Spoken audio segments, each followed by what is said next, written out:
As you can see, our test of the Tank 300 hybrid did not end well. So for this video, I'm going to have to chop it up, and it's going to be a little bit jumbled, but I'll try and piece it together so there's a bit of a storyline for you. Soon after picking up the vehicle, I thought I'd do the highway test first. So I put the camera on my head straight away, and here's how that went. Out on the highway, I can see the lane keep assist systems are working. But yeah, they're all way too sensitive in my opinion, including this camera, which isn't on the, or wasn't on the non-hybrid version that I tested. It's just constantly going off. The steering is constantly being corrected as well. They just need more refinement, all of these systems, because if I owned this car, I would immediately turn them all off as soon as I got in, which defeats the purpose of them being there in the first place. The visualizations and everything, they're all quite nice. The graphics, everything is quite nice. It's just, yeah, their operation needs further tuning. Like right now, it's just pushing me this way, even though I'm in the center of the lane. And this, yeah, the camera system, driver monitoring system is constantly going off as well.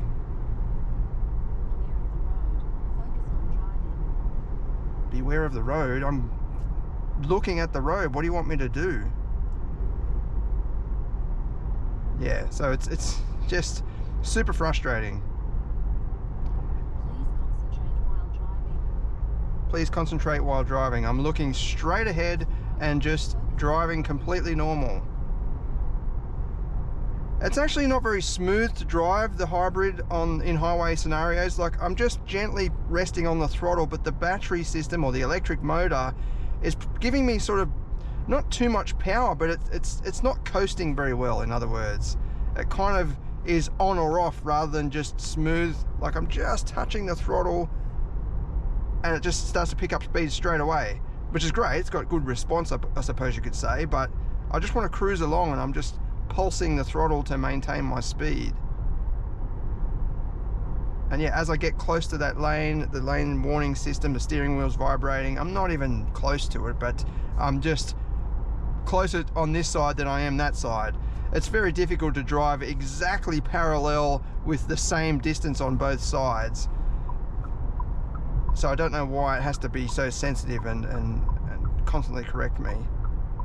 The indicator is also a bit weird. It's like the old BMW ones where you sort of click it once and it keeps going. You've got to flick it back again. It's just a little bit fiddly. I don't know why they just can't stick with a standard indicator system. It's been working fine for decades, really.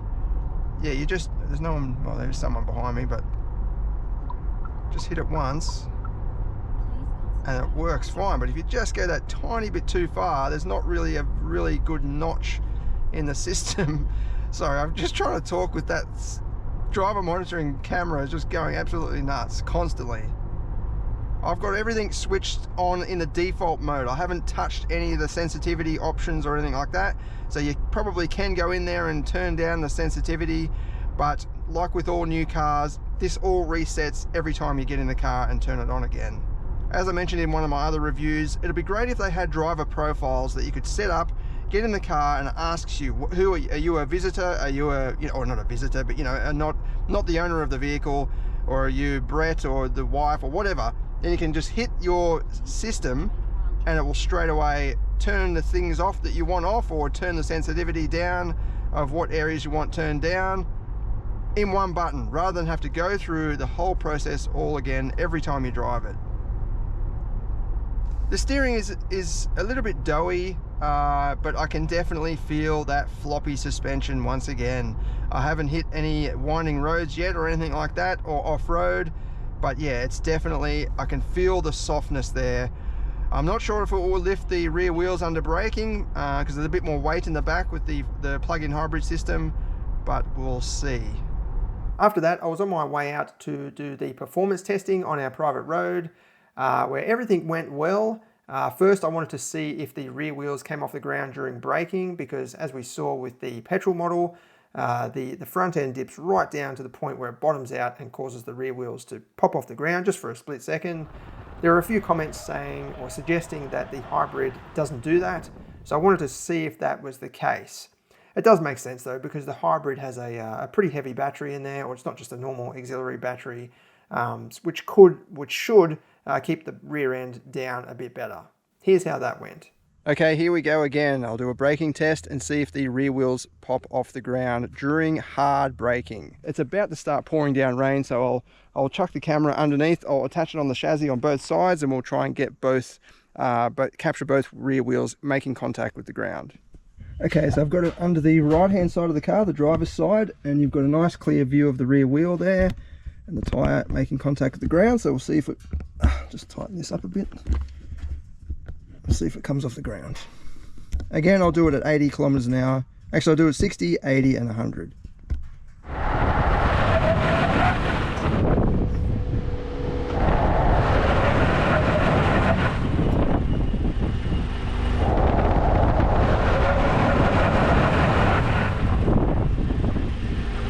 Again, 60, 80, then 100.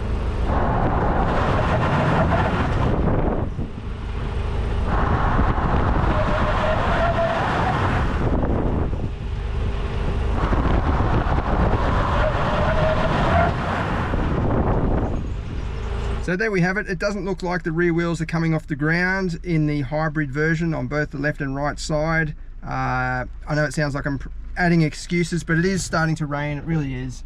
So the road is getting a little bit slippery. It does make sense though, being the hybrid, because it is going to be heavier, or it is heavier, and some of that weight is going to be over the rear axle.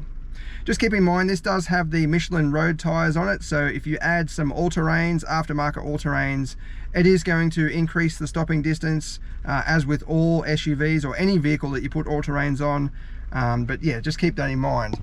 I did notice the stopping distance was still pretty bad, 44.23 meters, 3.7 seconds. The seconds part, the actual time part of it isn't that important, but it gives you an idea. See, the V-Box works. I've just got it on the sunroof there. The V-Box works as soon as the car moves. So when you're braking, the front dipping down and then settling back again, that's all counting seconds. So 3.7 seconds is pretty long. I'm not sure if you've noticed in other videos, it's about 3 seconds to have the car fully settled. So 3.7 gives you an idea of just how much body movement there is.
After the performance testing is where things went a bit pear-shaped. With no warning at all, there's no lights on the dash or anything, the vehicle said something like, in order for the safety systems to work, the power system has to be turned on.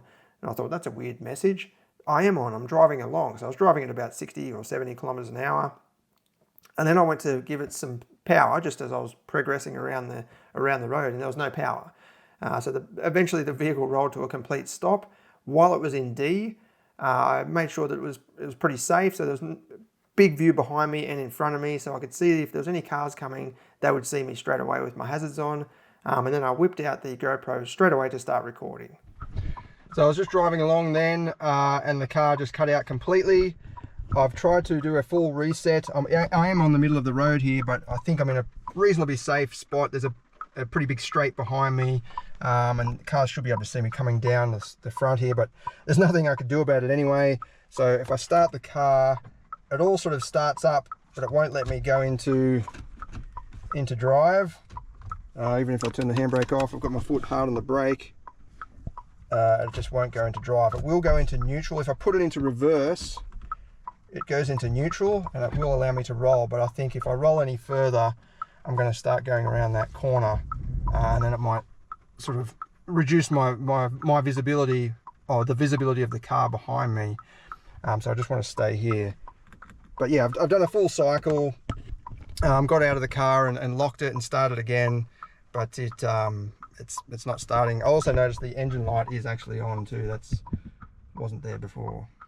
Roadside assistance eventually came along, got the car running, and advised that I just go straight home and get it towed. Another worker came out to follow me home to make sure we got home safe.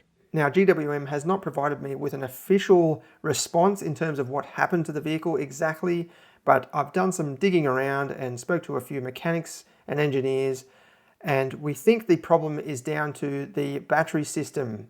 So what happens in a hybrid, the battery, I'm not talking about the little battery that's under the bonnet, I'm talking about the battery that powers or any electric motors that are attached to the hybrid system. When that battery gets down to a certain point, it will trigger the petrol engine to start up and either provide power to the wheels or provide power to recharge the battery, or both.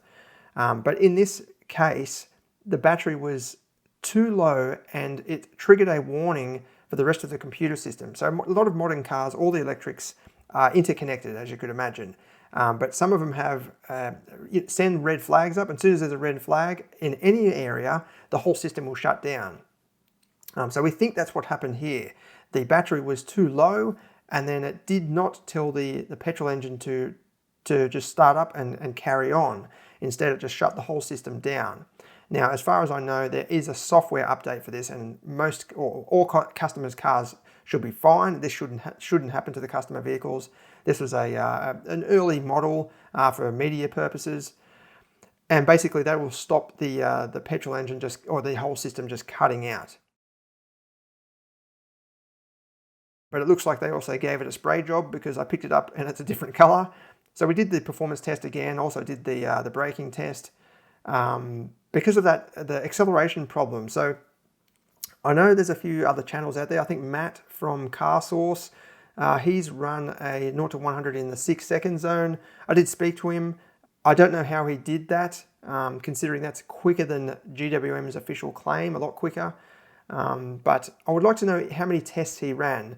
If he only ran one test, that's probably not enough of a sample size to say that that's what it does. But anyway, I ran multiple tests with the red version and multiple tests with the grey model, and here's how the grey one went. I have been driving this a bit more than I picked it up yesterday, and I drove it a little bit yesterday just to make sure that it would continue driving. And I am a bit skeptical about the 0 to 100, the time that we have already achieved. I don't actually think it's going to get that much better. 258 kilowatts is good, but it's pretty heavy, and just the power delivery, it doesn't seem smooth or direct. Anyway, I'll do some runs for you. I'll even put the camera on my head so you can see the sort of real-time run with the V-Box, and we'll see how it goes. It's actually pretty tricky to time with launch control, because as soon as the vehicle moves, as I said, it will start recording the timer. But to engage launch control, you've got to get on the brake and really bring the engine revs up, and it kind of edges forward, so it starts timing. So what I usually do is hit start after I've got the vehicle up and ready to go. I'll show you what I mean, but okay, so pump up the brake, build the engine revs, and hit go. That might have got it. So far so good. Just trying to get the speed in there for you. Powertrain error, launch control unavailable. Speed limit is 100 kilometers per hour. You are exceeding the speed limit. I have to go past 100 because an indicated 100 might only be 95. Although I usually do the quarter mile down here too, but we'll just do 0 to 100 for this. That looks like it's done 10.74 that time. So it may have missed the start. I'll try again. But I don't know if you can see that on camera, but there's definitely some weird pulsing sensation as you're going along. And the gears sort of thud in each time. So I don't know what's going on there. We'll try again. Okay, one more time, pump the pedal a bit and try and grab it. That was a bit better. Definitely a bit of a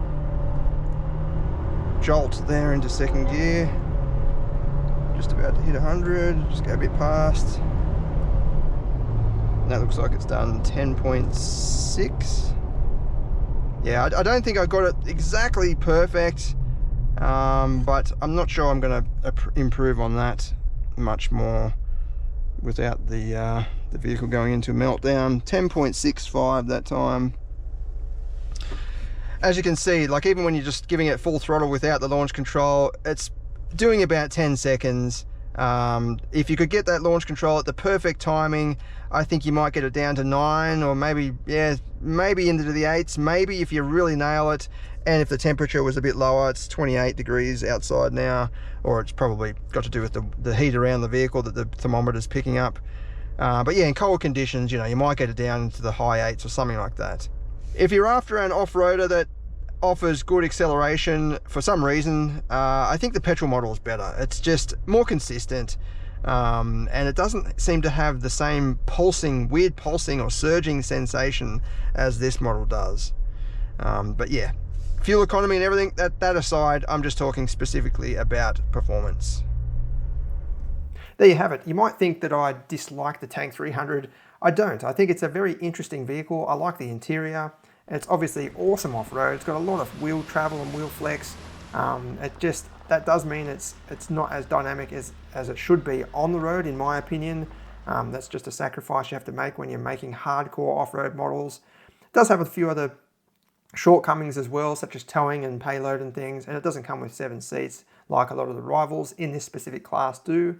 But overall, look, it's a great attempt. I just think it needs more work.